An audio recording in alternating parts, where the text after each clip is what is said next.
Mr. Vice Mayor, it is 6:01 and we are live. Good evening. I'd like to call the August 30, 2022 Utility City Commission meeting to order and ask the clerk to call the roll.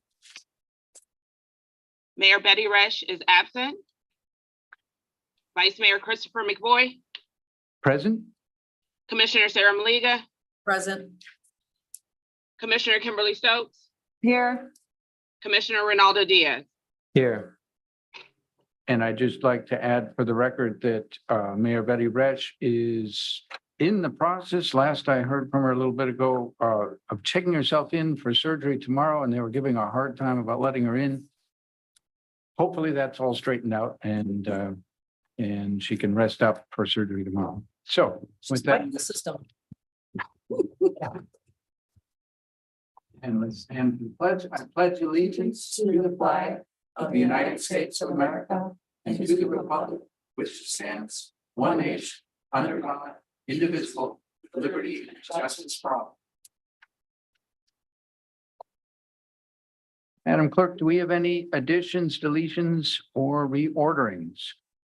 Yes, Mr. Vice Mayor, we have two additions. Resolution 72-2022, which is the Resilient Florida Grant application for the city's intracoastal infrastructure vulnerability assessment project, and Resolution 73-2022, which is the Resilient Florida Grant application for the 10th Avenue North and 13th Avenue North stormwater resiliency improvement projects were added.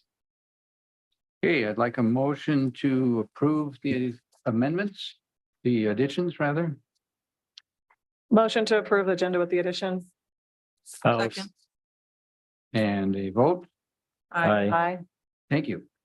Motion passes 4-0. And I'd just like to indicate to Director Shields that the names of your resolutions, the electric names are much better, easier to pronounce the whole bit, but I'm biased.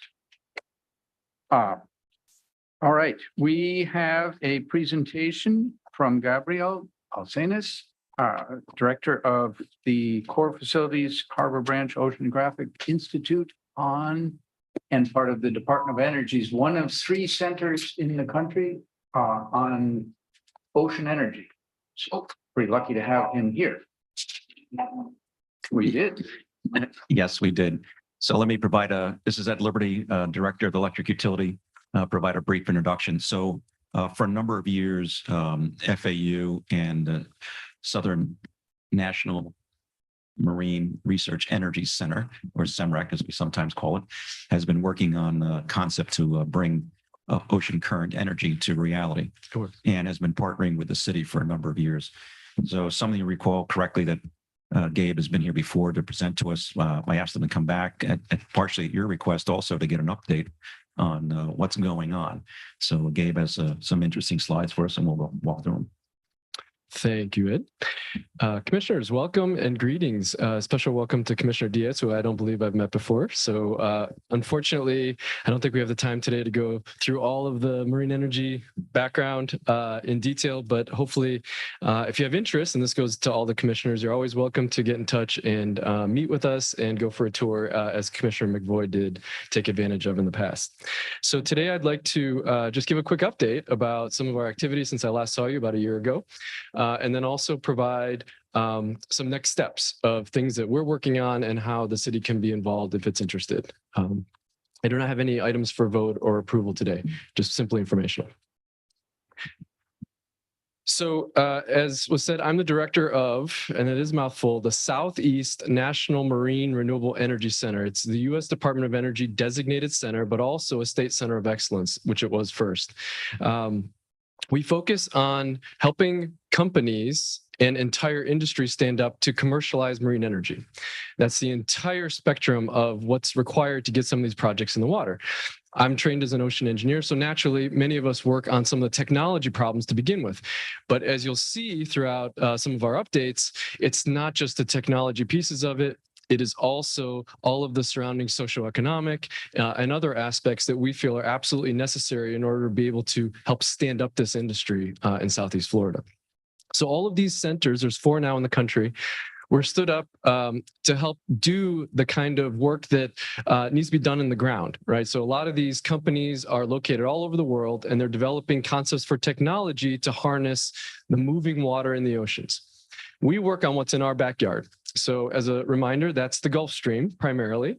We also do a little bit work on ocean thermal energy conversion, but recently the majority of investment and attention has been on the Gulf Stream. So that's what we're primarily focused on. We do a variety of different things with the tools at our disposal as university researchers. Of course, we measure the currents, we help the companies with their technologies, we provide opportunities for testing, we even work on public outreach, help educate the workforce, and in some cases actually work on influencing policy at state and local and federal levels.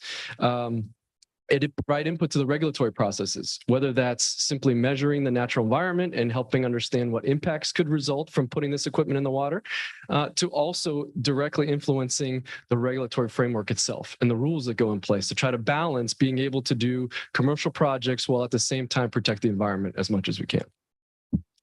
So I guess I'm in control on it.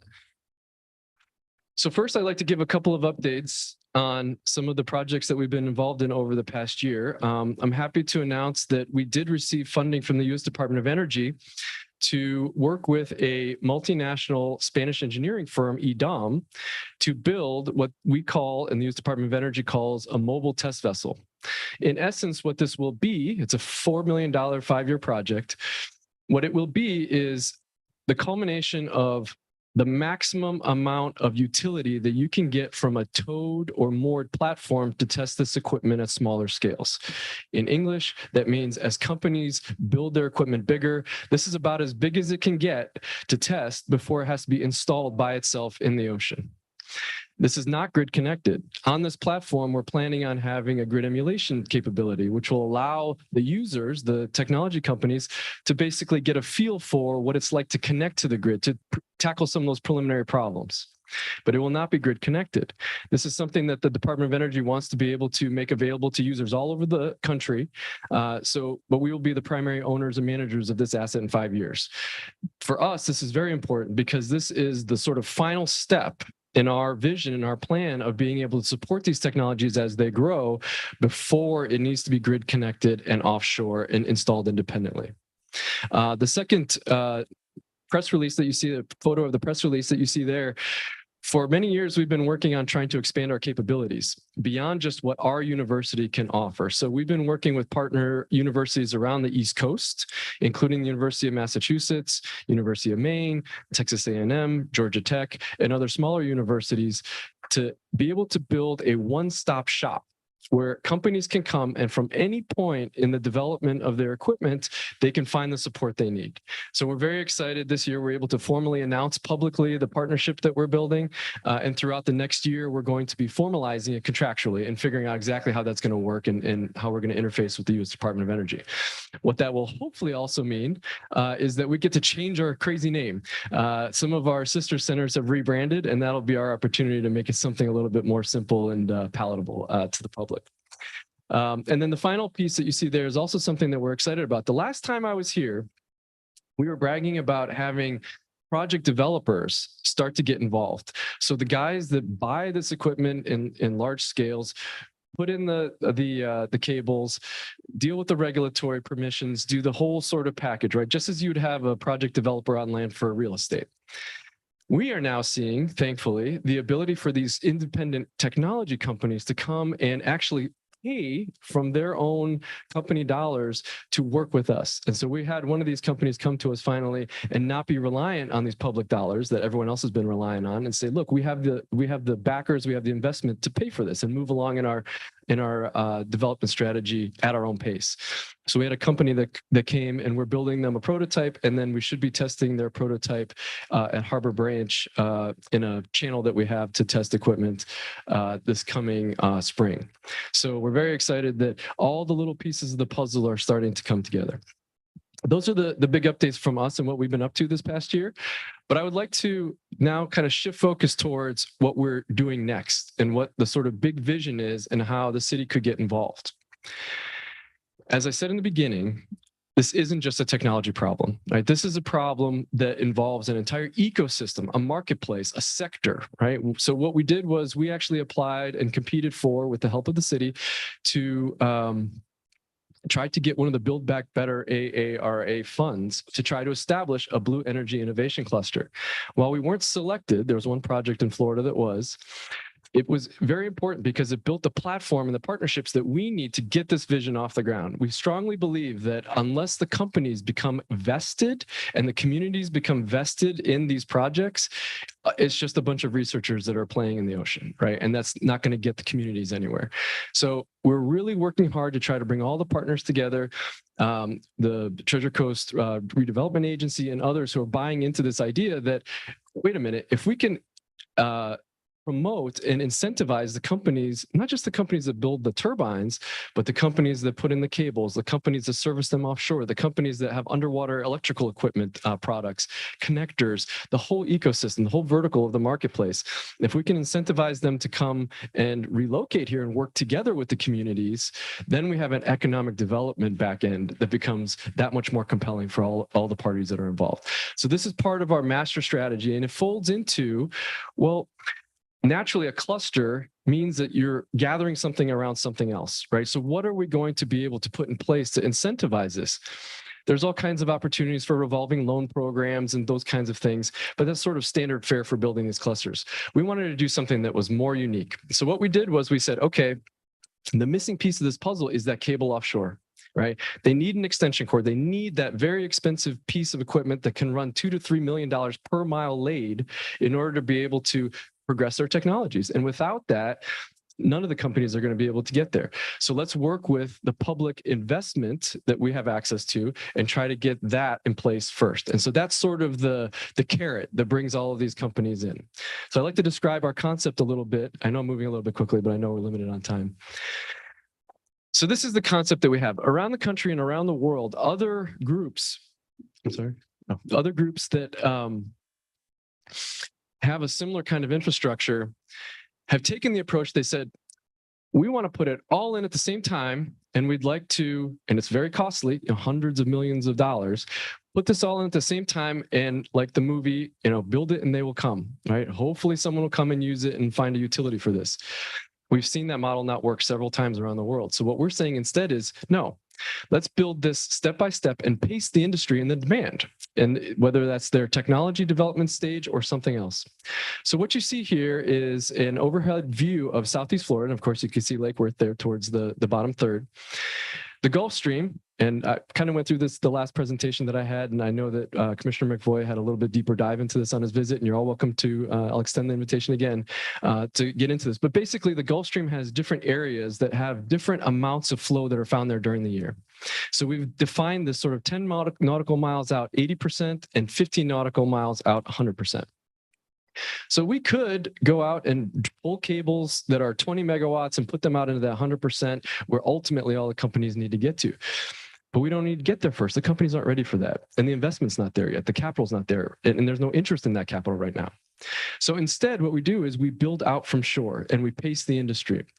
That term there, Powering the Blue Economy Demonstration Zone, that's probably not familiar, but it's a term that the U.S. Department of Energy uses to describe projects where, let's say you're ultimately building a 1 megawatt, 7-meter diameter turbine that you're going to place in the Gulf Stream, kind of like modern wind turbines. You can't go straight to that, right? So you build a smaller scale system first, and then those small scale systems might have their own independent utility, right? So as these companies build these prototypes, they could potentially sell those prototypes to other users.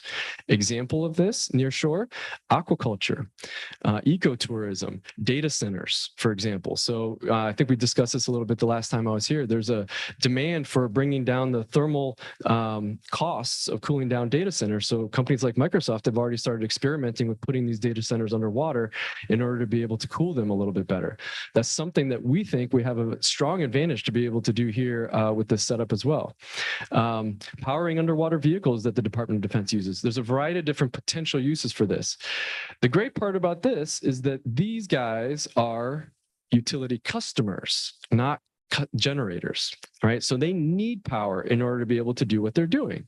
So we're able to kind of build this initial proving ground that's closer to shore in less extreme conditions, that a variety of different end users will begin to populate and better understand how they can connect with this equipment as it grows and delivers the power instead of the grid from shore. So we start out with this smaller piece. And then, of course, as it grows, the equipment evolves. Now they have a need to be in deeper water, grid connected, testing things like reliability and power quality and things like that. They need to be installed in the field with power coming back to shore. So that's the next stage. The final stage would be full scale testing multiple turbines that are together and how they interact with the environment, right? This concept doesn't lay all those cables to begin with. Instead, what we do is we define and establish the right of way. The Sorry, sir, path that that's those time. cables- Yep. Thank you. Can we give, is everybody in agreement to extend and I continue? think 2 more slides, so I'm almost done. Okay. Thank you. So instead, we basically establish a pathway, a place where we can lay down these cables down the road when investment's available and the companies are actually prepared to be able to use that infrastructure. And so you slowly build out from shore is the concept. And of course, we have to measure all this and provide the ability for these companies to forecast and do other things. So we have an observation area that connects to this as well with instrumentation that scientists put in to be able to understand the environment better. And I can provide these slides if you haven't been provided them already. This has been kicked off. And so FAU is already working on this. Several years of lobbying have resulted in language in the Energy Appropriations Bill in FY22. And the Department of Energy just recently released a notice of intent to issue funding to do a feasibility study for an ocean current energy test facility. We're fully expecting the funding opportunity announcement to come out this fall. And we expect to be very well positioned in order to be able to attract those dollars. For us, the most important piece of it is becoming a formal Department of Energy project. As soon as the Department of Energy recognizes this as an area of investment, the follow-on investments become more easy to attain. In FY23, we already have language in the appropriations bill that we think we can hold, which is stronger, that says not less than $5 million to continue doing feasibility planning and survey work. So we've already started to lay the groundwork with the federal dollars in order to be able to put these projects into place. And then the final slide that I have is just some of these next steps. I think some of them are intuitive, some of them I already discussed. We really need to establish relationships with the stakeholders, not just the companies, but also the communities. Make sure to properly message that these are managed in a way that they will be done responsibly. This isn't just a company coming in and saying, hey, we're going to make a lot of money and we're just going to put equipment in for now, right? This is managed by the university, by the community, and by the other parties that are stakeholders, ultimately. We want to seed that innovation cluster, conduct the feasibility activities if the funding is awarded to us.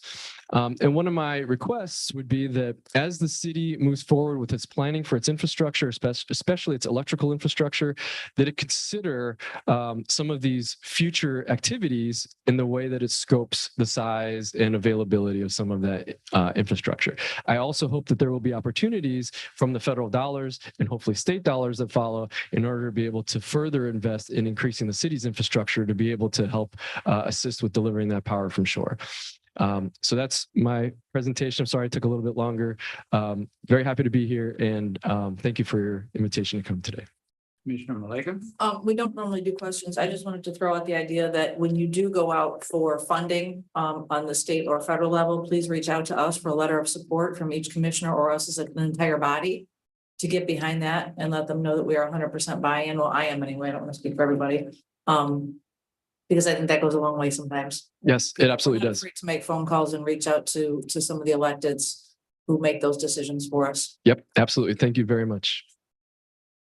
Yes. I did have a maybe hopefully an easy question, and that's basically I have been following the project, not in super detail, even before I'd come on here, partly because I was an FAU student, and I did take some ocean engineering classes, which were some of my funner classes for sure. So this is a project, I'm definitely aware of. So my only question is there, do you have an idea of what the timing is? Like how far are we from, NEPA process and actually getting this thing out there? A good question, and apologies to Commissioner Stokes, no equations today. He just reminded me of that. So that's probably the most common question that we get asked. It's also the most difficult to answer. I know that from our point of view, as we're pacing demand, if demand can keep up with what we hope will be the vision, we're getting ahead of the NEPA processes. It's federal dollars, so we have to, of course, complete those processes. There's a well-defined now federal process for getting these projects in the water. We were the first ones to test this back in 2010 to 2013. We helped develop some of the framework that's there, so we hope we can leverage that to speed it up a little bit. We're hoping that some of these early stages are 1 to 3 years, something like that, to get equipment in the water. Within 5, hopefully we can get to that small scale test site, but that's ambitious. And, I'm not quite sure exact. I don't have a crystal ball, but that's our goal at least. Thank you. My question is just simple. Could you expand slightly on what you would need? It sounds like you need cabling to get not too far offshore and be able to feed 2 megawatts roughly into this thing. Yeah, for the first stages. Yep. So From the city's point of view, some number 12 cable extension cords. some underwater plugs.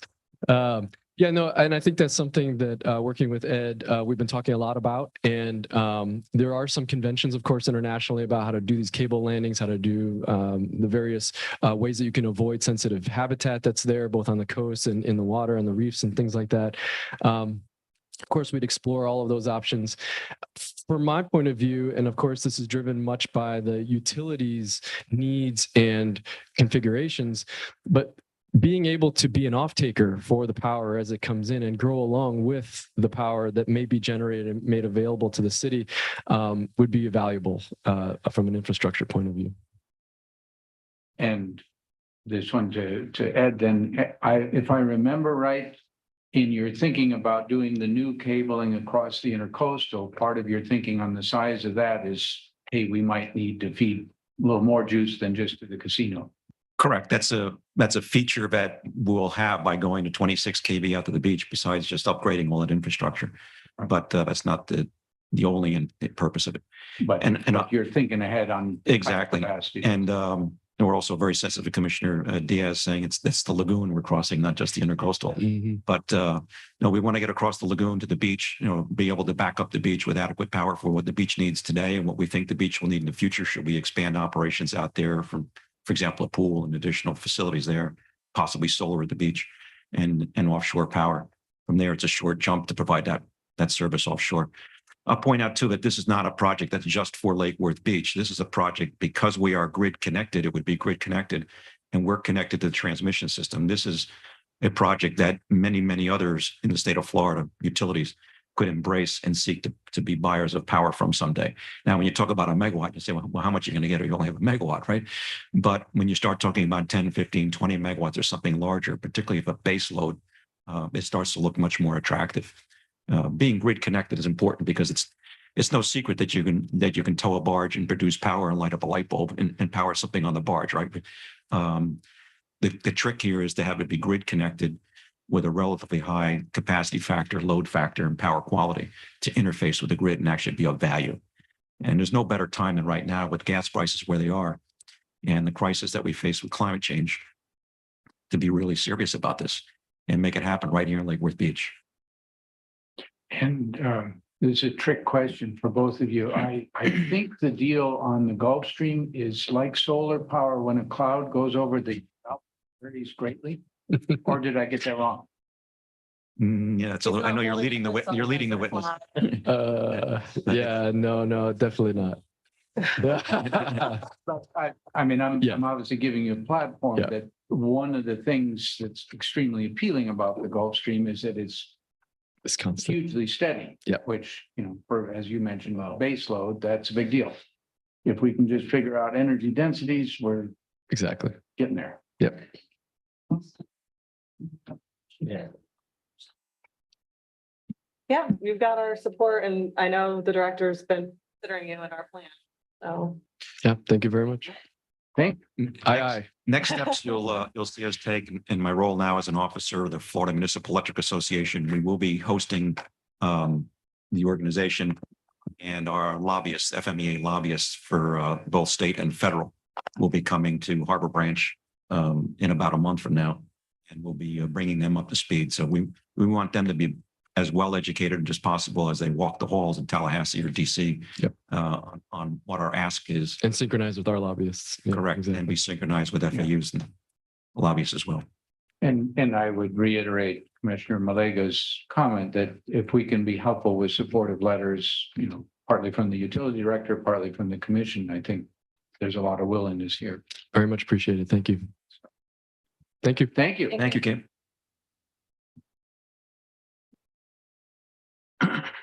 Fort Pierce. Fort Pierce, Fort Pierce. it's up a ways. It's a nice ride. And they have an awesome machine shop. Awesome. Okay, and with that, we'd like to move to another presentation relating to electric from Director Ed Liberty relating to potential benefits of the Inflation Reduction Act very recently passed in Congress and how it might affect us here in Lake Worth. Okay. This is following up on what I would call a homework assignment that came to us through the city manager, I guess at the request of the city commission, to try to provide a summary of what is in the Inflation Reduction Act. It's been called many things by many different people. This is the official name. There's many things in here which are very good. We've been able to gather some information in part from the Florida Municipal Electric Association, which will be useful to all of the other members in the association, but also from our associates at Grant Management Associates, who helps us with grant writing. So the PowerPoint presentation you'll see actually comes from Grant Management Associates. The additional backup, which is some PDF documents, comes from FMEA researchers put it together. Of a lot of what this act does is yet to be written. So I think that the highlights, the bullet points are certainly out there, which assisted in getting it passed. The staff, I'm sure the staffers in Washington are working long days and long nights, putting all the language together that's going to make this all operable. Funding falls into different areas, one of which is the EPA, and I'm by no means an expert here, so I'm literally learning as I read the slides, and I read them a few days ago when they came in to get up to speed on it. Greenhouse gas reduction, they set aside $27 billion for that.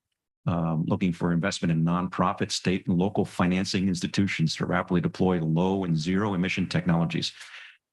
I can't help but wonder if some of the things that we're talking about with ocean current energy might fit into that. I'd have to look to FAU's team to say it does or it doesn't. 40% of the benefits must flow to low income and disadvantaged communities. Certainly Lake Worth Beach would fit in that category. And it should be prioritized for projects that would otherwise lack access to funding. So I think we just talked about that a little bit, but it's going to take an awful lot of work to figure out if we hit the bullseye on that one. Another $1 billion goes into clean heavy duty vehicles. So grants and rebates to states and local governments and school systems for transportation. These are the larger vehicles to get them electrified. And again, 40% must be directed to areas with high air pollution. Now, we're not necessarily, I would put us in a high air pollution category, but we did, not that long ago, have a number of locations in the state that were considered to be non-attainment for certain air quality standards. The larger cities, I'm not sure if we fall under that umbrella. That'd be a good news, bad news type thing, but certainly we need to take a look at that. And charging infrastructure is an allowable cost. Low emissions electric program, $87 million for that, for education and technical assistance for consumers, state, tribal, and local governments regarding greenhouse gas emissions as a result of domestic electricity. We're not sure what these words all mean yet, right? We have to see what the actual rules say and how we get to play in it. An additional $280 million of that is for grants to carry out air monitoring for low-income disadvantaged communities and monitoring for reduced air pollution in schools, low-income and disadvantaged communities. I know it's not our city, but I just wonder about our neighbors to the west, because I think out in the glades, sometimes they suffer from the burning of the sugarcane out there. Do you think they might be able to, does it have to be like pollution related, or can it also be agriculturally driven? I know, I'm sorry. But when I think of low income areas affected by air quality and pollution, I just think of what happens out there. So Yeah, I hope they can take advantage of this.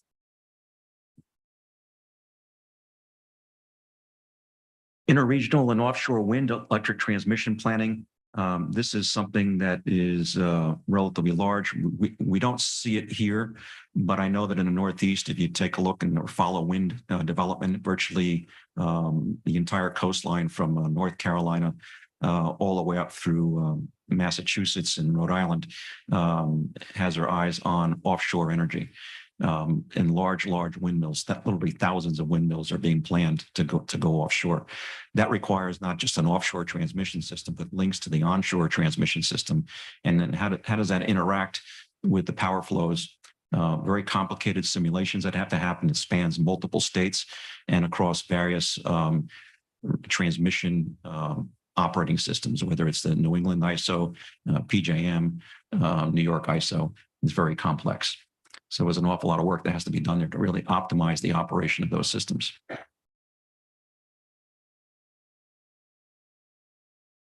These slides may or may not come across well when we get into home-based or home energy performance. I think this is where the great benefits will come to consumers and customers in our own utility, energy savings for single-family homes, multifamily, and then the low-income or moderate-income households. I don't have to read through every single one of these, but you can see that there are some significant potential grants to individual homeowners for specific projects. And we're going to have to get into the details. We're going to have to talk with Self, for example, and we got into this last night. Work with Self to see if in fact we're going to fund them, which we need the final budget approval, but every indication is there's consensus on the commission to do that, and add a person on staff here to get going on this stuff and make sure it's well known, well publicized. It's easy to tell customers these things are available, but one of the things that we learned, for example, during COVID and getting people assistance with paying their utility bills, you really need somebody who's almost going to sit down with them with the forms and help them fill out the forms and coach them through the process. It's laborious, it's time intensive, but I think that if you don't put the time in to do that, people don't access the programs. They get scared away. If you're trying to do it for the first time, it's very difficult. But if you're a staff member who's done it 20, 30, 40, or 50 times, you become a little bit better at helping people fill out the forms. So there's probably a great community service that we can provide, working with Self and perhaps with some of our own staff to help these things along. Yeah, that was really, that's such a great point. And that's what I was thinking of when, gosh, all the meetings are melding together. But last night when we talked about, stepping up the Self investment to have one of their people just on board full time, that's exactly generally what needs to happen, is walk them through page by page. Mm-hmm. An advocate or an ombudsman, if you will, or somebody that's just going to help you fill out the forms and actually show you what forms. It's not as easy as saying there's a link on the website, and we'd like to think that that may work for a small segment of the population, but I think for a large segment of the population, you really need to help them through it. With our extended hours in the library, I know that could be a great place for people to go get help on that. Talking to Cindy before, they had staff members helping them with residents fill out rental assistance and all those other forms. So maybe we could even, depending on once we see the final form, try to get some volunteers trained on that as well. Mm-hmm. And how complicated they are. So again, I won't read through every single one of these, but you have the materials, you can go through it, and certainly it's in the public record, people can see it. But we, as these things become better defined, we'll be able to get them out to the community. High efficiency rebates for the home. These can be substantial, particularly if you get into the multifamily, multi-dwelling units, which we know we have, for example, with many of our landlords, have 2, 3, 4 units in a single building, to get assistance to them to put in more energy efficient systems in these homes. I also put a plug in here. I know because I was shopping for appliances myself not that long ago. I think the state currently has a moratorium on sales tax for high efficiency appliances. So if anybody's listening, now's the time to consider buying a high efficiency appliance and looking at this program, because not only will you avoid the state sales tax, but you may also be able to get a rebate from the federal government.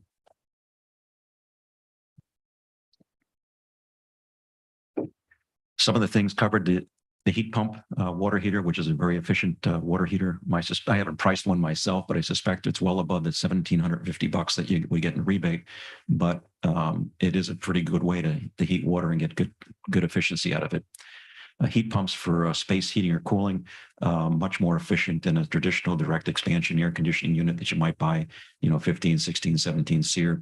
If you go for a heat pump, you can get something much better. Much more efficient electric stoves, cooktops, ranges, or ovens. Those are relatively easy to swap out in a home. They slide in, slide out, and you get a much more efficient device and save some money where you're at it. The heat pump clothes dryer, I don't know how many of those we'll actually see come in Lake Worth Beach, but that's certainly something that's possible. Upgrading your load center in your home, right? Your main electric equipment, which really sets the stage for moving to central air conditioning, moving to electric vehicle chargers, more efficient hot water heaters, things like that, often require a new sub panel or new panel in the house. That would certainly help you do that. One of my favorites, I think the lowest hanging fruit and big value, air sealing, ventilation, and insulation. Getting more insulation in the attic of a home, going beyond 2, 3, or 4 inches, getting up to the 6, 8, 10 inches, 12 inches can make a huge difference. Electric wiring, upgrading the wiring to carry the new appliances, and installation expenses as well. Clean fuels, going to an alternate fuel, EV charging, the increases, the tax credits will go up significantly. And again, how you calculate it will improve, and it goes out in time. There's a lot more happening with electric vehicles, and it's gotten very, very confusing to figure it out. It's focused more on the domestic vehicle, and there's a price cap, I believe, about $55,000 on a vehicle. But there's also, for the first time, the ability to get a rebate if you purchase a used electric vehicle, which I think is very important to getting the electric vehicle into the lower and middle income, because there's not too many lower and middle income folks that are going to go out and buy, $55,000 to $85,000 electric vehicle. Now, granted, there's more and more vehicles on the market that are in the $35,000 to $45,000 range, some of which we're going to be buying as a city. But many of them, by the time you add the options up, you can push up there. So this will be a welcome change. Here in clean vehicles. So if you check all the boxes, you can get as much as $7,500. So Made in America is big for many, many reasons, and this certainly helps here, but also having a lower price. However, there is an income limit of $300,000 for married filing jointly, or $150,000 on income for a single taxpayer. I think that, what we do know that the economic demographics in the city, in our service territory, I think the vast and overwhelming majority of our customers and residents and visitors will benefit from these and not be capped out.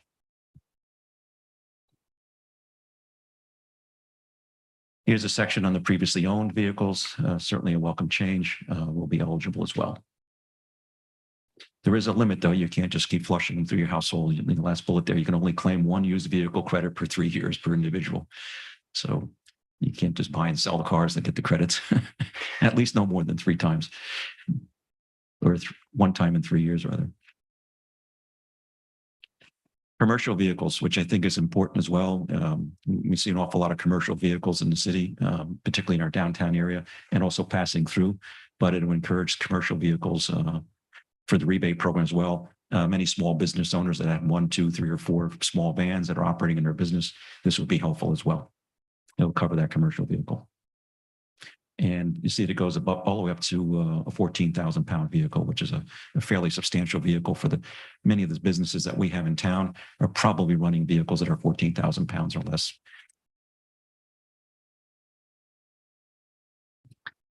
Non-business energy property credit. Tax credits for making your home more efficient, certainly helpful. It goes on to talk about water heaters, heat pumps, some of the things we've already talked. Roofs, however, are not eligible. The insulation under the roof would be, but not the roof itself. It mentions costs of home energy audits, of course, for the folks listening at home in Lake Worth Beach, those are free. We do those for you for free, so you don't have a cost of those at all. The energy credit can be substantial, as much as 30% over the next 10 years, and then it drops a few percent, 4% per year all the way up through 2034. But in the next 10 years, you're looking at as much as a 30% credit on qualifying projects. And of course, if you're looking at a battery energy storage for your home, it would be eligible as well. If you were to couple that, for example, with a solar project, that's a great way to get additional credit.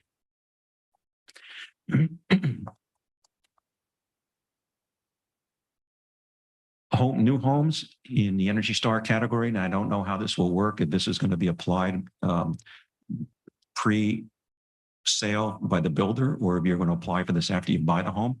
But there are credits as well for single family and manufactured homes, multifamily homes, and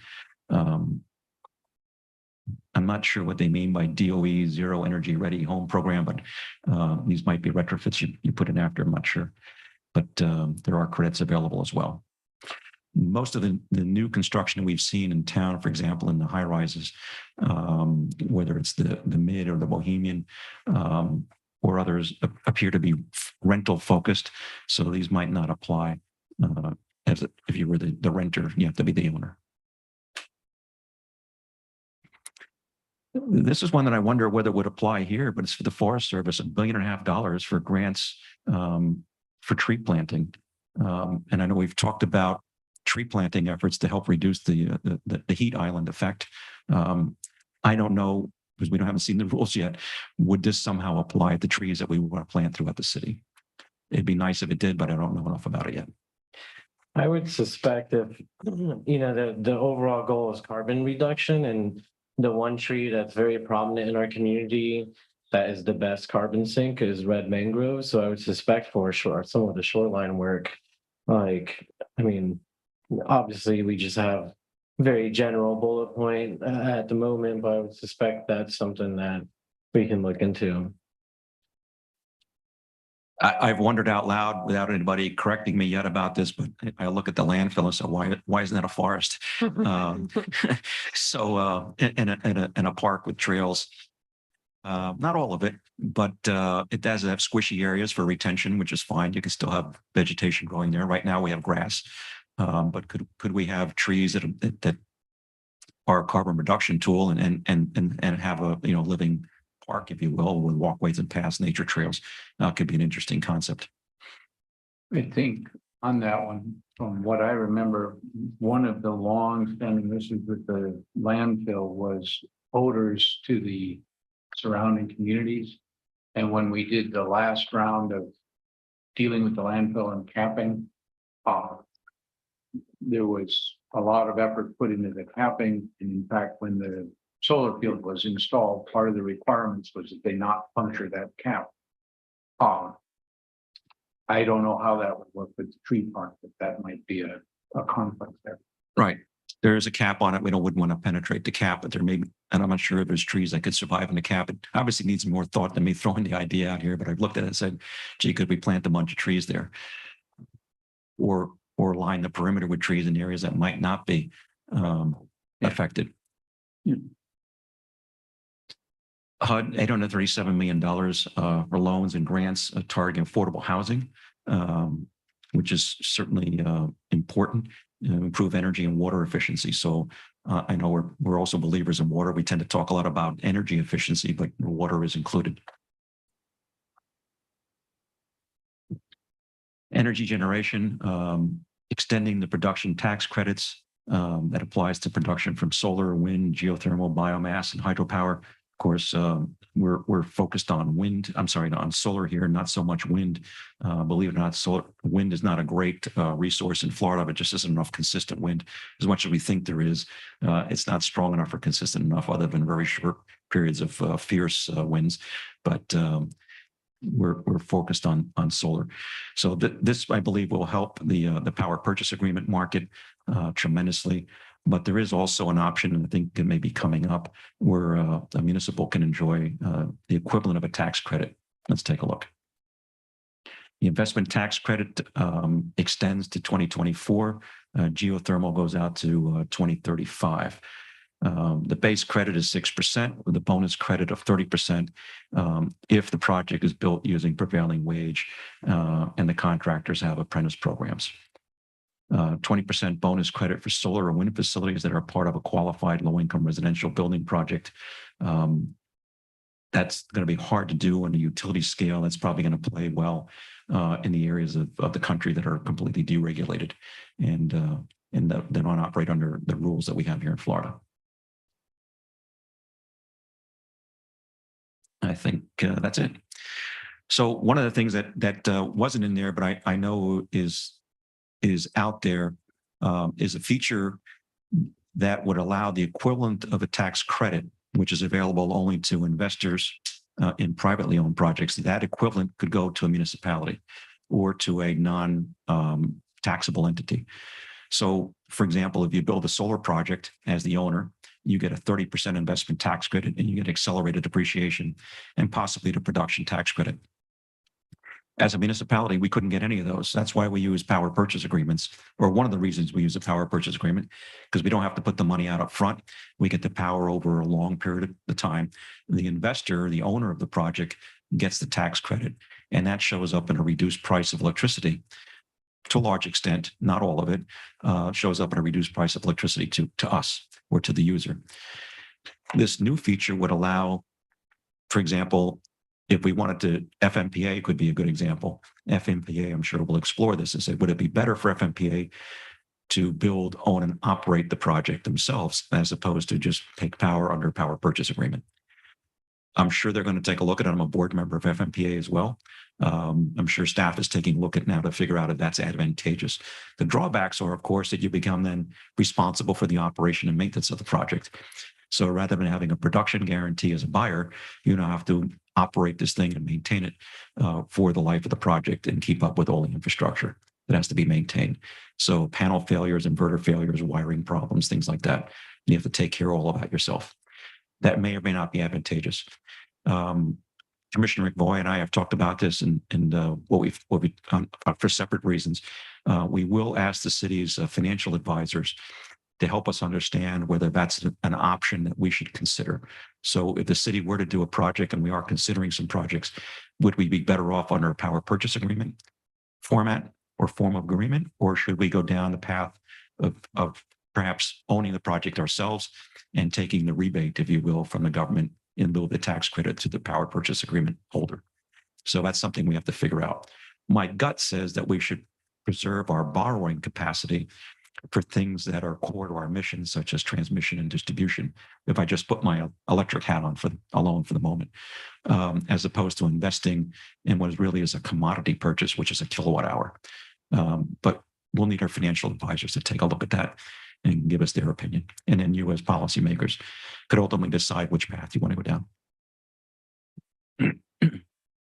I just have a question about, I know we've been marching towards increasing the amount of solar that we utilize, and one of the biggest things has been storage.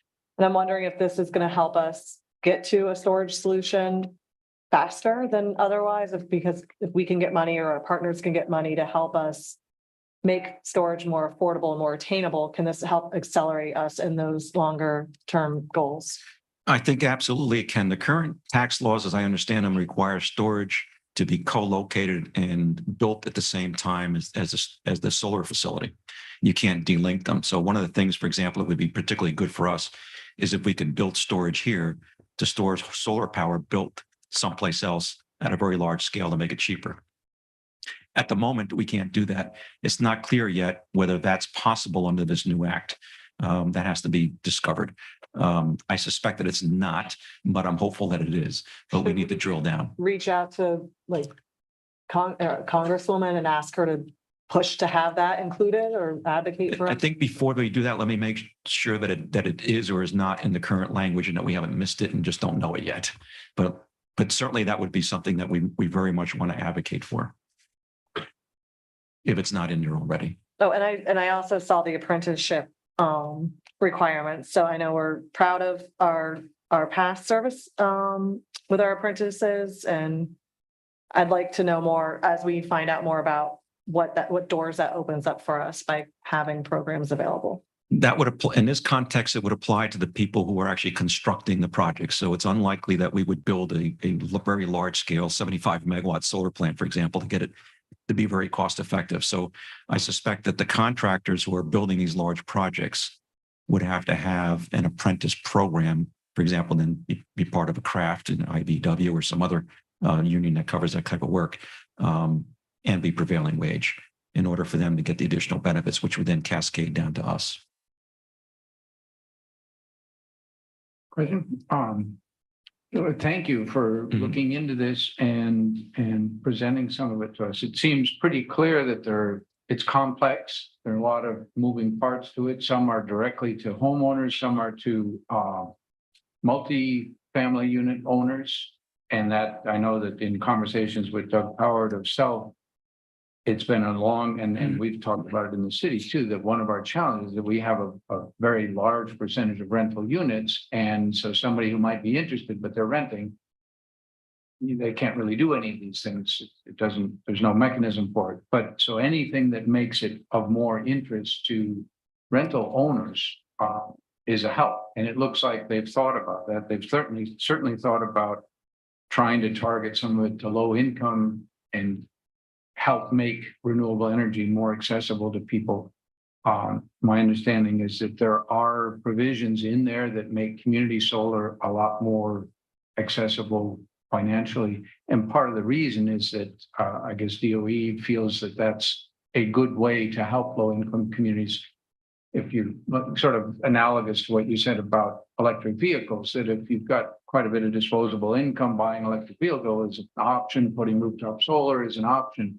Both of those tend not to be options in other parts of our city. So things that can help community solar being one of them is good. It seems like one of the things that we want to do is make sure that some portion of staff, whether it's some of your staff or whether it's Jerry in grants, or that we rely on outside people, that we really dig hard into. Let's make sure that we are using as much of the federal money that we are accessible, or that's accessible to us, that we pull that in whatever ways we can do it, and remove as many obstacles as possible to make that happen, whether it's through individual land building owners or at the policy level at the utilities. So I think it's pretty exciting. It's certainly of the people that I talk to that have been watching credits for renewable energy for years, making it accessible, as you mentioned, to people who don't normally, or to organizations that don't normally pay taxes. Churches, for instance, couldn't do it. Nonprofits couldn't do it easily. And now that is an option.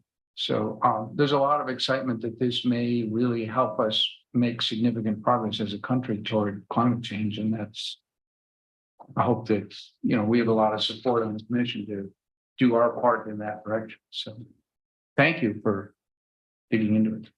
I just wanted to say thank you as well for doing this. And it's not only going to hopefully help your department, and you heard at our request prompted by Commissioner McVoy, we did ask you to hurry up and get us something quickly to at least start thinking about this. But as our city manager is probably already thinking, she can talk about fleet vehicles, we can talk about tree programs, we can talk about things that are outside of just the electric utility, but you helped initiate this conversation. So I appreciate your willingness to hurry up and put something together for us to start digging into. Great. Yeah, you're welcome. So we have some initial thoughts on what we can do within the department. We talked about a new position yesterday that would work very closely with Self. We can certainly, I think, refocus the two folks that we have in our conservation team, perhaps add to them. But I think there's probably more work that they can do in helping customers access these forms and work with them.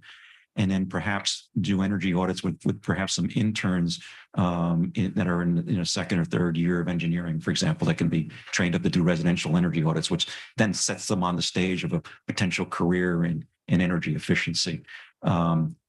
So that could be one way that we kind of bridge the gap. But I think that it's probably most helpful to our residents if we can actually help them get the rebate, as opposed to come in and tell them these are things you need to do. They probably know that already. And I think what happens a lot is they get the information and say, well, I can't afford these things, or it's not my home. What do I do now? So that's that next step. it's much like any other assistance program, which I think a lot of us had experience with and knowing people who have had to go through it. It's daunting. Help them over that hurdle. Some form of advocate that helps smooth connect between people who might use it and the whole process. That's a very good suggestion. Great, thank you. I think we are now on to public participation of non-agenda items. Madam Clerk, are there any public comments? I see some cards coming up.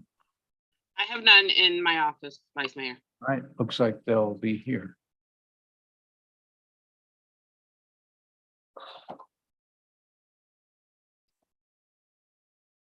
Do you read them? Do I read them? Does it matter? It doesn't matter. All right, you've got them. I'll let you read. My pleasure. Well, we do have a few cards for non-agenda items. The first card is from Mr. Todd Townsend.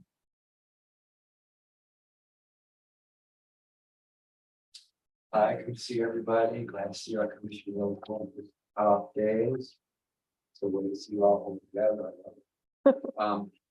Todd, name and address real quick. Oh, yes. All right. So was your project on the agenda? Can I talk about that? You can. I was gonna come in and talk about, emergencies and money kind of showing up at the same time, things like that. But I really want to talk about this project here if I could. So, using our, so it's only about 35 miles out there. Gulfstream is about 35 miles out there. We can tell you that the water only is about 5 miles per hour. You want to condense that energy, that's not. So, this turbine project is not a good idea because you're trying to condense this energy going towards off.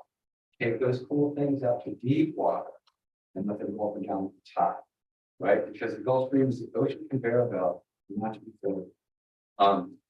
If every place on the planet that has that Gulf Stream near their shores were to use that in the way that they want to use this, you're going to take a lot of energy away from that conveyor belt, that was one of the most important things on the planet. And so really to be just, checking it out, trying things out, I mean, it could work in one space, like let's say we come out successful, it works. So then every place on the planet said, well, let's go into that whole heart of it. Cape Horn, South Africa, many other places have that stream type situation, kind of close to the shore where they could reach that energy. So they would go up and down.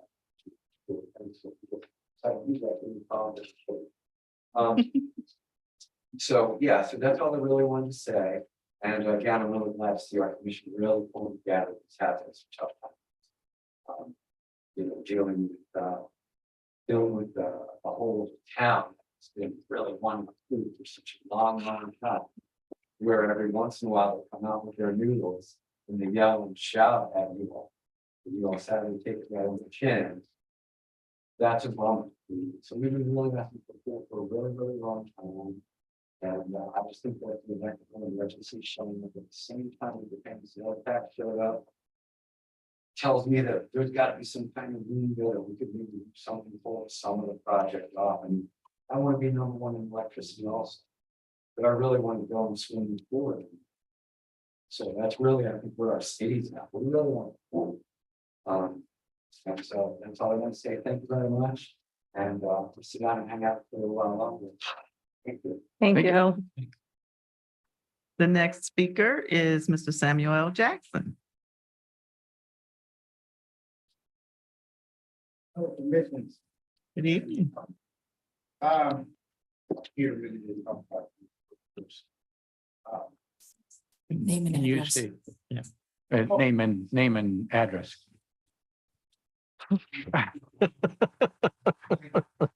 Can we get an autograph, each of us individually? The real Samuel Jackson. Well, I just wanted to add to my second level. We're forced to give up to.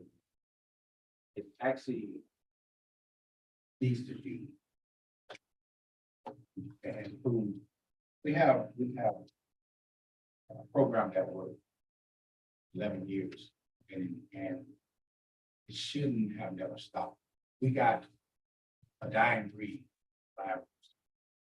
Should have a friends program that should keep going. And the benefit I sit back thinking about the benefit. The benefit is we got 4 years in training and they sign an agreement, they got to stay another 2 years also. So there's 6 years for a stable employee here that's doing our own work. And also increases our workforce. We don't have to spend a whole bunch of money on outside sources that we can do ourselves. That's just the bottom line. The program and the employees we have rarely leave. Like 9 employees on the 1 level, 11 years. Rest of now, truckmen, foremen, linemen. It don't cost that much. A lot of money that's spent, you know, we on the bottom, we look and see stuff, but I don't know. I just feel like it's important to get what we need. Keep our electric. This place been here over 100 years. And this electric department done it. You know, we got out of there. I would say we got out of, then we got us out of the detriment of this place falling apart. When they came in, that is, we did it. But it's a lot of stuff that we can do ourselves and we don't want to give it all away. We can do it ourselves without it.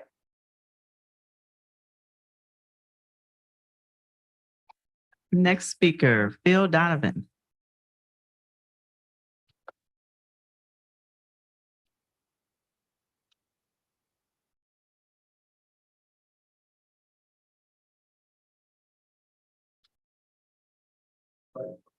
I know. We could start cheering for you on your way up. Bill Donovan, 47, we walked from work, Lakewood, Florida. Retired from Lakewood Utilities years ago. Long time president of the neighborhood, like the South Grade Elementary School. Lakewood High School, studied at Palm Beach State College. I always spoke up about our community water plant, our community electric plant. I think it's really important to keep hiring more people and keep the apprenticeship program going forward. So this has always been my goal for over the years. I'm glad that we had good jobs to make work. We keep hiring good people, keep training new people to go forward. And 100-year history that's Stan talked about. It's really wonderful. The city of Lakewood. Let's keep the apprenticeship program going forward and hire more people for the city of Lakewood. Speak up for the employees for Lakewood. Thank you. I just, thank you, Phil. Just a comment for us as a commission. I suspect Director Liberty can give us some additional information, but one of our challenges in the electric part is we're pretty small. FPNL is a little bit bigger, and we probably can't fully compete in terms of wages for linemen, troublemen, the folks that keep trip going, keep the system running.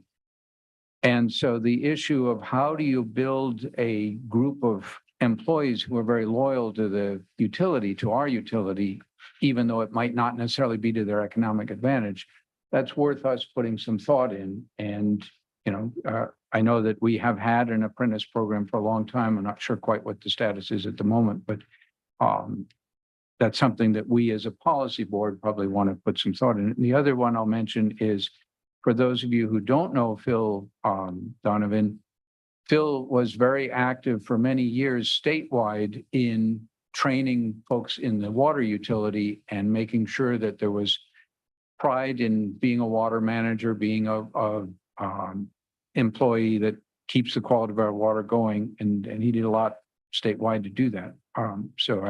And he was part of our utility right here and part of our community. So thank you for his comments. Commissioner Diaz? Yeah, you know, thanks for pointing it out, because I obviously agree. It's no secret that I am a fan of education on all levels for all our employees. Something I always support. So I would love to, you know, continue this conversation, probably with our city manager, not in a public meeting for sure. I just wanted to be known, like, education, maybe I'm a little bit biased because I spent so much of my life almost as a professional student. It really is critical. And I think these days our trades, Sam put it great. It's a dying breed, but it's also, there's a bit of a resurgence these days because people are realizing the good jobs that can be had. So I definitely want to continue. Thank you. Mr. Vice Mayor, Yes. if I may. Oh, you Just- just put your light up higher. Couldn't see it. There we go. I just want to say, I appreciate hearing all the comments today as well. I do have a meeting with Mr. Jackson. We have a meeting on Thursday morning so I can learn more about the apprentice program. Certainly there's some interest in it. So I'm looking forward to hearing from him on the merits of the program and how it benefits Lake Worth Beach, and as well as talking with Mr. Liberty and also our HR director to just get a full comprehensive perspective of the program and how it benefits us. So just Great. want to let you know, and you'll hear from me from those conversations. Great. Thank you very much. And we have one more card. Oh, okay. Yes. Don't want to forget. And please forgive me if I do not pronounce your last name correctly. Mr. Peter Figiani. Thank you. You want me to read? I can read it for you. Okay, or you can speak. All right. So he says, as a city employee and resident, I am in full support of this program. It allows growth and careers for city employees, and he resides at 1616 North Ocean Breeze. Thank you, sir. All right. Mr. Vice Oh. Mayor. I didn't want to interrupt the public comments earlier, but I did bring this up to our city manager about a week or two ago, and in private, fully supported, doing everything we can to make sure that we've looked at every possible solution to keep this program going and have given it the consideration that it deserves. So I do want to publicly also state that I support this program as well. And I'm excited to hear that. I know we had very busy Gulfstream budget meetings a lot. So I'm happy that you were able to make time to meet with Mr. Jackson. So thank you. Great. Thank you. Great. Yeah, I think, and I appreciate the employees. I'm guessing that I'm looking at a fair number of employees of the electric utility who come out, and I'm guessing they're pretty supportive of the program. So thank you for that. And just if I will, real quick, whoever, you don't have to sit here for the whole meeting if you just came out to give us your public input. We see you here. We know you've worked long hours today, and we hear you loud and clear. Is Mr. Gill here? Yes. Is there any way, since we have everybody sitting in the back room, you can give a recap of all the amazing work they've done and helping? We've had that whole report of our how we've increased our reliability and how much our service has improved, and we know that a lot of it's due to them. So if you could, can you give them like a 2-sentence accolade, and then they can all stand up and we can cheer for them? And make sure they never want to come back here again. They can go home, they can go home and have dinner now that they've been embarrassed. Vice Mayor and transmission distribution, is this on? It might not be. Test. Okay, sorry. Vice Mayor and Honorable Commissioners Walkill, Assistant Director of Electric Transmission Distribution. The IBEW line workers force has, since we started the SHRIP project, has done a lot of work in the system. They've completed 3 looping projects within the city limits on the south side and on the north side. They've also worked out on the Western Territory as well. They've reconducted out there. They've also created loops out there for reliability and upgrading and switching capabilities on the west side of town as well. These guys work hard. They're out in the field. They're in the heat, rain, whatever, lightning. Well, they don't go up in the lightning. And if you ask any of my linemen, or line people, they don't go out in the rain either. Yeah, so, they are a good bunch of guys, and good bunch of guys and gals, because I do have a line woman in the warehouse. She is also a good help with these guys out there in the field as well. Off the top of my head, and it's just off the top of my head, I'm thinking these guys have done since 2017 when we kicked off the strip project.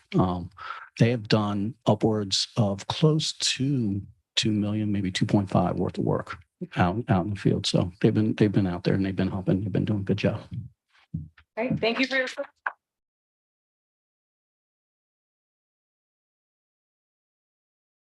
Thank you for that. Good thought. And thank you again. And thank your colleagues that were not able to be here tonight. One of the things that I really get a pleasure from as an elected person is we get calls from residents and they're unhappy about something or other, but I also get calls from residents that say, hey, I had a problem, and they were out there like that. And it got fixed pretty quickly. And Ed has shown us some of the statistics, and Walt also, on how we've improved some of those. And, it's pretty cool. Keeping the lights on. Thank you. All right, I need a motion to approve the minutes. Motion to approve minutes. I'll second.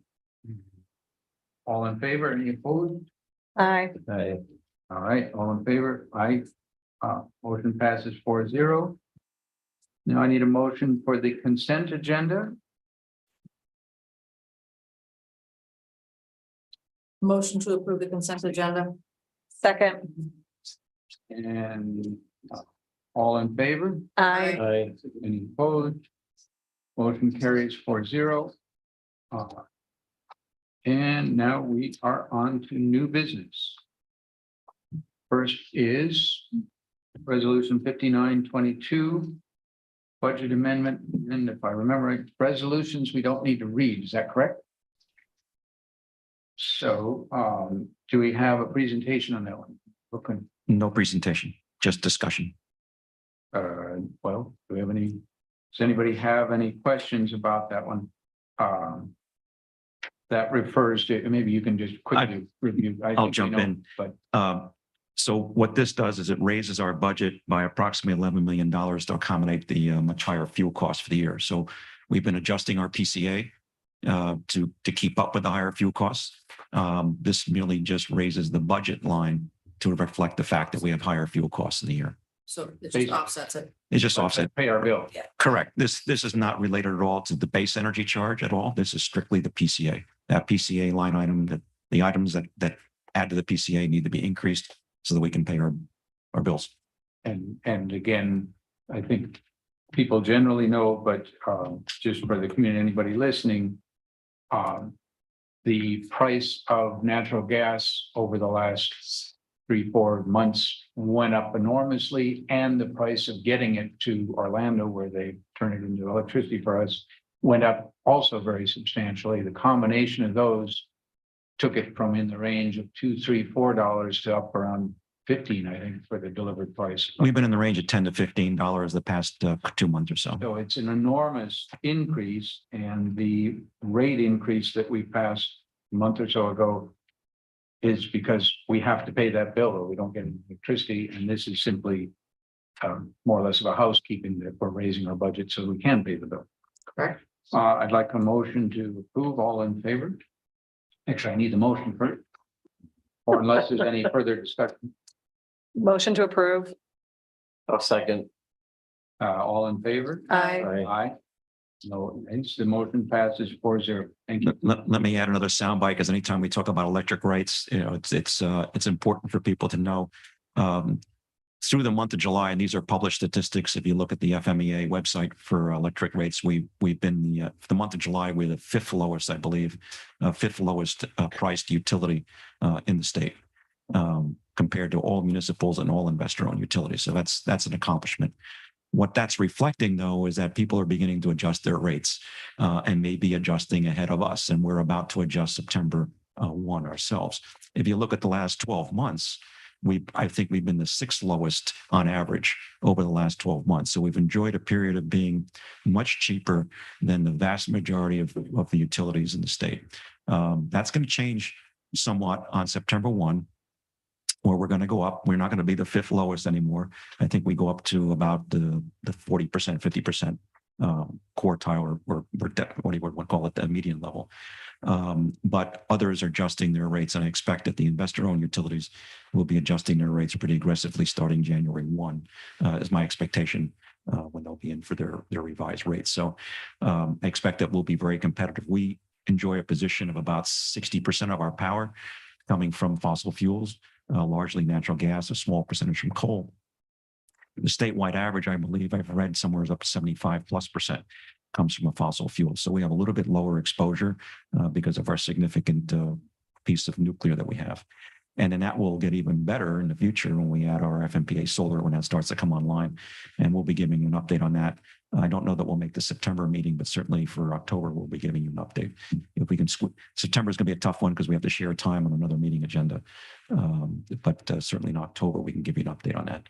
Great. But we're not happy about rates having to go up, but it's reflecting the increased fuel costs. That we have no control over at No. all, Correct. unfortunately.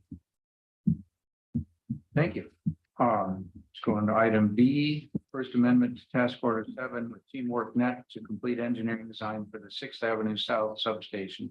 I believe that's the one near the Dunkin' Donuts on the corner. Is that correct? That is correct. That is correct. Is it Teamwork. going to look as good as the 7th Avenue one north? Actually, I think this one will probably come out a little bit grander because we are putting everything inside a metal clad building to limit exposure to the elements.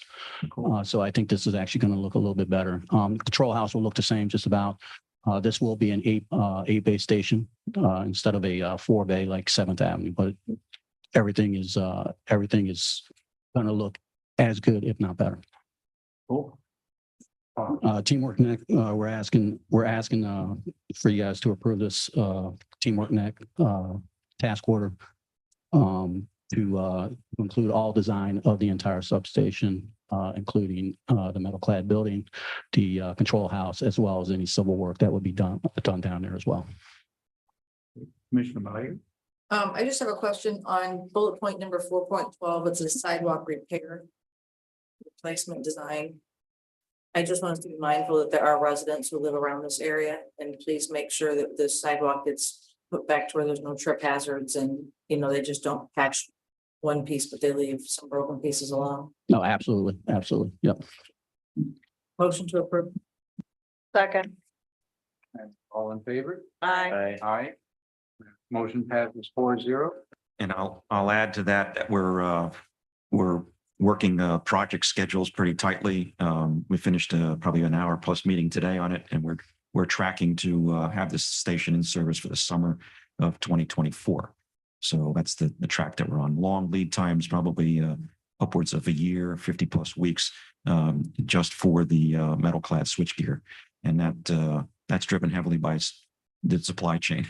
So I was going to ask that. Yep. So that question. we have to do the engineering so we can finalize the design and get the RFP out to select that equipment, and of course keep moving forward with the project. Convert the circuits while we're building the station, so that they come in together, building a railroad, make sure that everything lines up at the end, and then finally do the demolition and exit from the existing station. So we're targeting for that April-May timeframe of 2024. I'd like to have the summer of 23 be the last summer that we go through with the old substation, and get everybody onto that new station for summer of 24. Great. And the goal for summer is partly because that's our peak load. That's correct. That's correct. Yeah. Yes. Thank you. Let's go on to C. I'm assuming city clerk that, items H. Item C, task order number 16 with LGI Inc. to complete surveying service for 6th Avenue South Circuit. That is for the feeder entrances and exits for the new 6th Avenue substation. We don't want to be digging into anything that's underground or anything. We just want to make sure everything's in the clear. Seems like a pretty good idea. Motion to approve. Oh, second.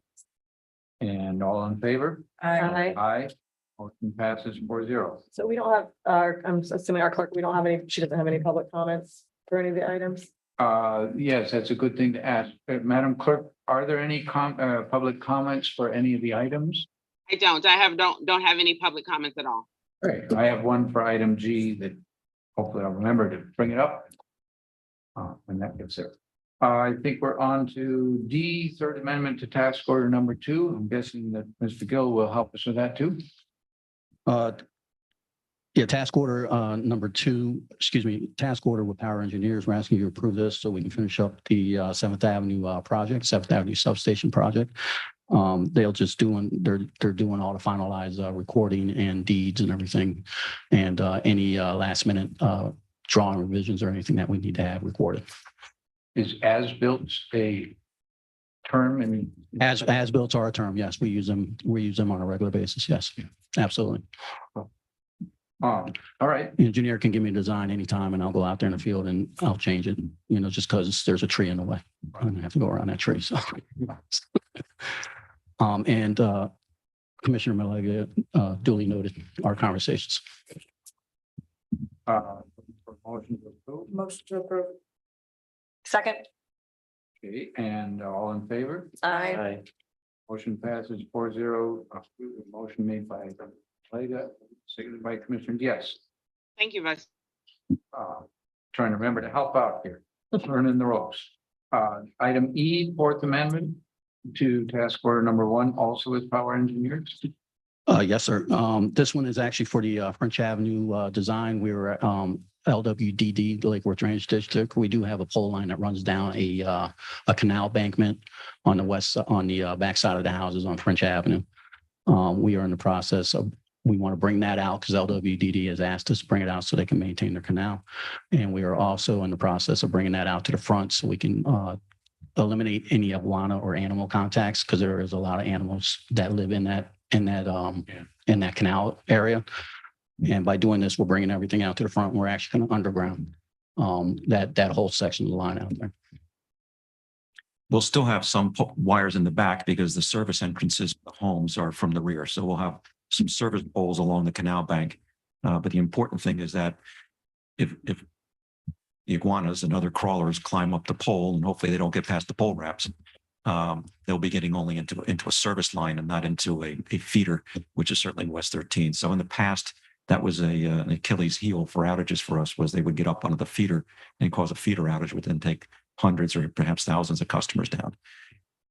So moving this to the front and then being sensitive to those homeowners and actually taking it underground, which reduces our exposure even further, that would be helpful.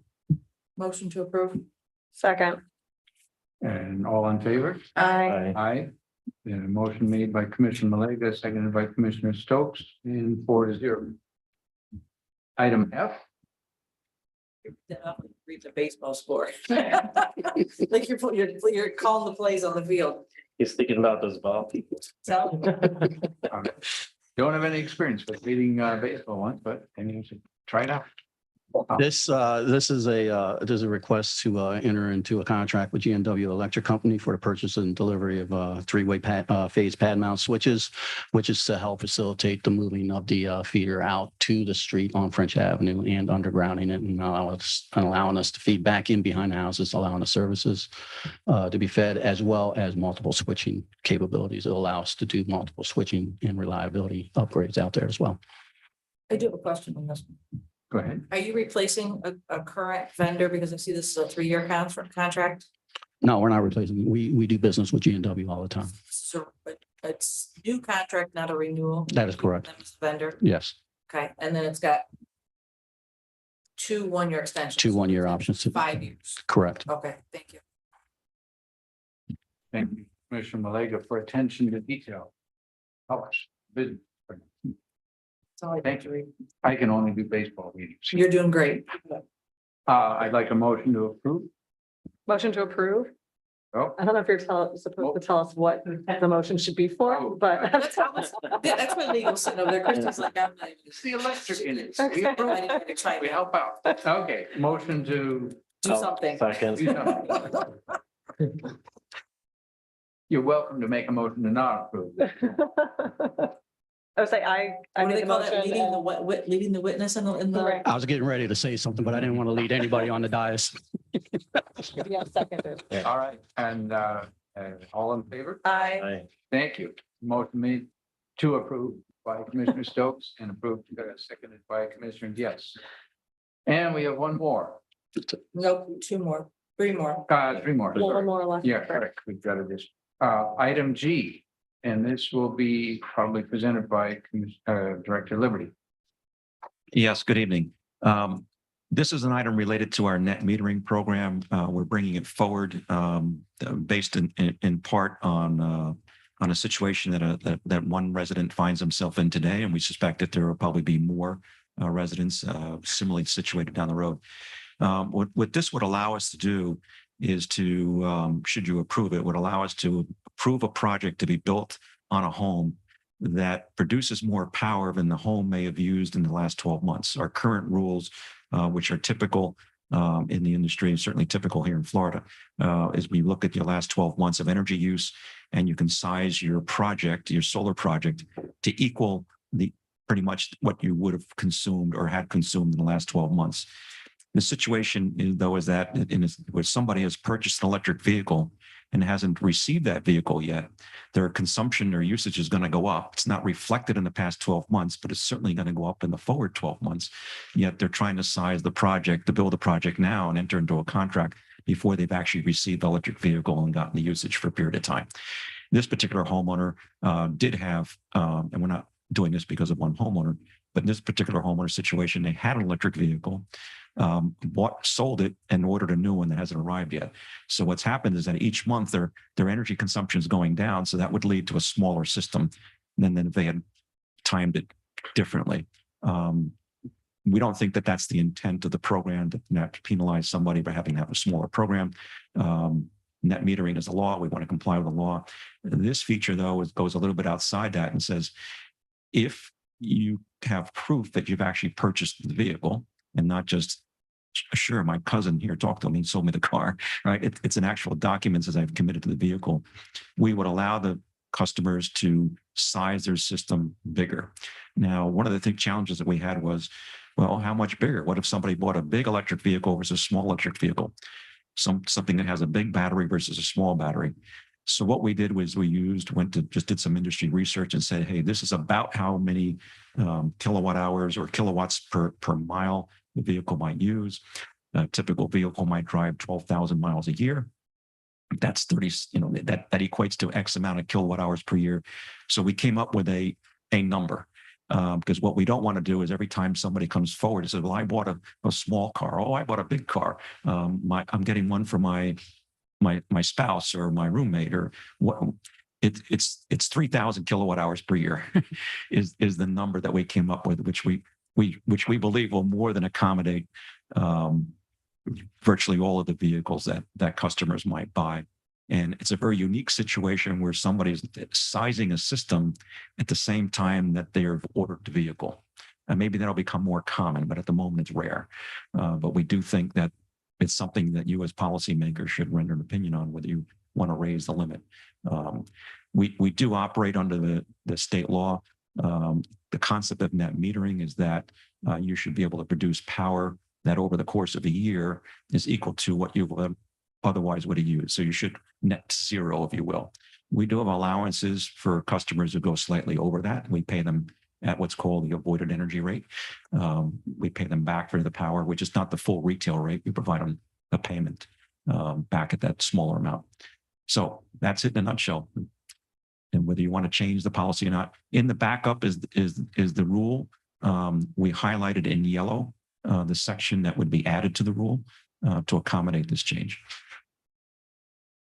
I would like to say I am excited about this change. I've had neighbors in Eden Place come to me before, and I think I'd asked some questions about it, but so there are other people who have asked about this. I know the gentleman that came and made a public comment, I think helped spark movement on this. I appreciate that because I have had neighbors come to me about this as well. So I do think there's going to be a decent amount of people in the community that are excited about this. And as we're seeing now, there's going to be more incentives for more people to add solar and to add electric vehicles. And we do want to make sure that the complete package makes sense for homeowners as they're moving towards electrification. So, and solar energy. So I'm excited about this. I'm glad that you found a way to make it work within the constraints of the law. because it's common sense and it, you know, I'm excited. Thank you. Thank you. Commissioner Malega? I just want to piggyback in the backup, nothing's in yellow. So Oh, it is anybody online. who was listening, The online is. Oh, it is? Yeah. Number 4. I Yeah, have paper like you, and it's not, it's all. it was, this was printed for me today. It was in yellow. I think. That's what I get for Okay. reading paper, I guess. This is the city clerk teaching me a lesson. She's trying to get me to go to that digital stuff. Nope, not gonna Would happen. never. Never gonna happen, never gonna happen. Motion to approve. I'll second, but we still have a comment. And I have a comment also. Yeah. Go ahead. Yeah, I mean, it's future proofing and was really, excited with the presentation earlier about the potential increase and especially, one thing that stood out to me was the home battery storage and whatnot. And I think that's a really good solution for a lot of our issues. And, I'm not saying we should have this conversation now, Ed, but I think we should at one point have the conversation of, is it, time to lift that limit? So, and just in general, not just for people who are acquiring a new EV, but who want to do more, especially if they have home storage. Thank you for the comments. I apologize. Had to go. My comment is very similar, and I did do a little research. I'm very much in favor of this. I appreciate, and it's not just for one person. We try not to legislate for a single case. I've had other people call me about the same issue, and we can expect that it's coming. I don't think we should have the discussion at this point, but I do think we should plan it soon. My understanding, and somebody can research it, but my understanding is as a municipal utility, we have to have a net metering ordinance or agreement. We're required to do that. However, this board serves as basically the Public Service Commission for our utility, which means we set the rules on what that net metering agreement looks like. And if we say, hey, we'd like to have a different policy, we don't want to have a specific cap, or we don't want to be in the business of sizing people's systems, particularly after the presentation, the information we're receiving, which is that there's a big push to increase decarbonization and electrification, which is a good thing for our utility. It means that de facto that people's usages are going to go up, and we want them to, particularly the more of that energy that's produced renewably. So I think at some point within the next, probably not the September meeting because of the timing constraints, but maybe the October one, we should put on the agenda a discussion of how do we want to do our sizing in our net metering thing. And we'll bring, I'm sure that Director Liberty will have some thoughts that he can bring to it, and we'll work with the city manager and anybody who has other thoughts. And we'll try to see what best practices are and do that. So, but I very much appreciate the effort of Director Liberty to accommodate the current situation that make this work. So, do we have a motion? Okay, all in favor? Yeah. Wait. Comment. Yeah. That's why you're looking. Got it. I'll keep it real quick, and then I want to just add to something. I'm Anthony Bennett, 1702 Peters Drive. I came to you a month ago and spoke about this very topic. And yes, I was one of the people that is requested that. The car did arrive. I did get it. Okay, which is good. However, within the first 3 days, I somehow accumulated 108 kilowatts. So, I mean, it will go through energy if you just go out and drive and have a lot of fun, So I will tell you that. And so I just happened to know that because I went and looked at my number. And of course, I got my electric bill and was like, ooh, I did make an impact. So literally the first month I did make an impact. So I know people don't think about it, but it's something that is definitely a problem, and it's going to go forth, and I support it. And I appreciate the commission working on this, Ed, everybody that's working on this. And I think that if we go towards a how should I say it, environmental friendly concerns and go towards that direction in the city, I think you'll see a lot more support. And I think that you guys need the support from us as well as we need the support from you. So, and I appreciate that. And that you guys should really, take a, pat on the back, because I really seen you all trying to whittle away at this electric issues with the gas. And so just one little thing to add, everybody that is in Lake Worth that received a letter from FPU the other day that has gas, natural gas, they're trying to raise the rates double. And right now they're actually having a meeting online right now for public comment. I'm missing it because I felt this was pretty important, but they're having another one tomorrow. And I wanted to make sure that everybody in Lake Worth knew about it, that is paying attention, that also gets natural gas, because I am one of those people that spent a lot of money putting it in. And I put it in for several reasons. So, and I switched over to a hot water heater and I've been very thankful for it. But you ain't going to go from $25 a month to $85 a month. It just isn't going to happen. I'll do whatever it takes, but I just figured, thank you. And Thank you for the kind words. Yeah. My dryer and my water heater are on natural gas. So I was just gonna say, I see his Mustang shirt. I know you used to work for Wayne Acres, but I think that the timing is just so right, because electric cars, and I've had my eye on them for a while. Ed and I, we're both car people, so I know he appreciates this. And I just saw like today there's an EV that being released that has a 0 to 60 in like 1.99 seconds.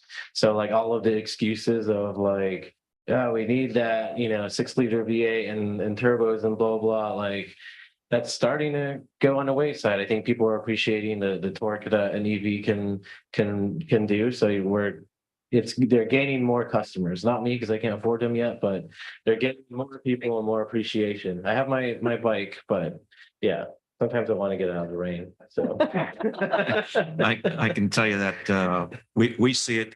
We see increased use of the city's chargers. The new chargers in the first month at the Bohemian Garage are already showing usage. Surprisingly, the golf course is stepped up quite a bit in how many people using the golf course and charging the beach. But the J Street lot is greatly subscribed to. Is the single largest lot. And we actually at the point we need to probably expand charging capability at the J Street lot now. We're getting a yes. So Because we see plenty of hours when both chargers are being used. And interesting, we see people leaving their vehicles overnight to charge overnight, and we pick up a bunch of revenue there overnight. Particularly at the golf course, we see cars being left overnight. It's pretty cool. So that's a good thing. I have a question about, as I know we have different funding structures, and maybe we need to talk to Bruce or somebody, but do we take the money that we're generating from those charging stations and put it in a fund to be able to fund more stations in the future? Or it all just goes into one big pot and then we figure it out later? It's electric utility revenue. Right. And it's not going into a segregated account, but we do know how much we're collecting. But I'll caution you that if you try to rationalize the investment by looking at the revenue, it won't work. Okay. All right. My full charge costs like $1.98. Right. It's about 30% of what you would have spent on gasoline. It's pretty expensive to install the chargers. That's why our focus has been, I know it's not the purpose of tonight's meeting, but it's been to drive foot traffic into the downtown. If you look at the average charging time between 1.5 hours to 2.5 hours, that means that those folks are doing something. And it's about 65 to 70 or so customers per month that are doing something downtown that they might not have otherwise come here to do. So I think that's a greater value. Same thing at the golf course and the beach. We vote. Okay, we have a motion in a second though. no, I don't think so yet. Oh, One last one in that relation, we happened to be at the beach the other night and I took some pictures and sent them to Ed and city manager. It won't help you with getting out of the rain, but it was a pretty honking looking motorcycle that was charging.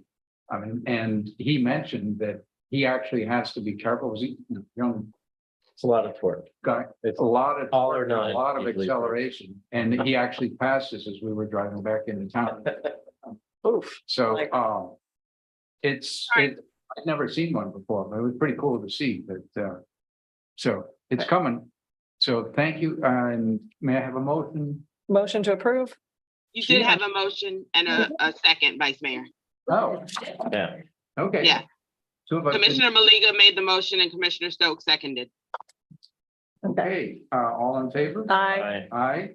No, I didn't need it. Motion to passes 4-0. Now we are on to.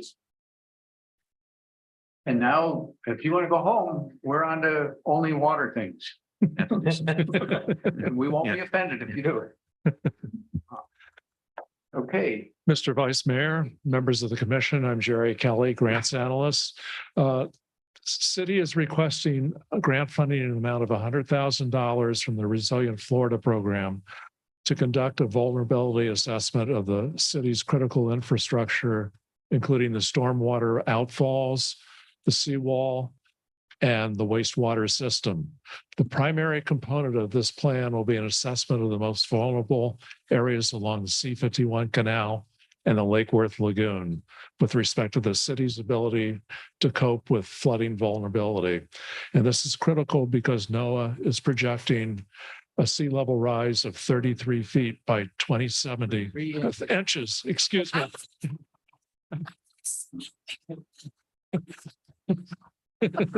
We're going to submit a request to build a mountain. I apologize, 33-inch by 2070 from current levels. These data will also be shared with the state as part of their statewide database.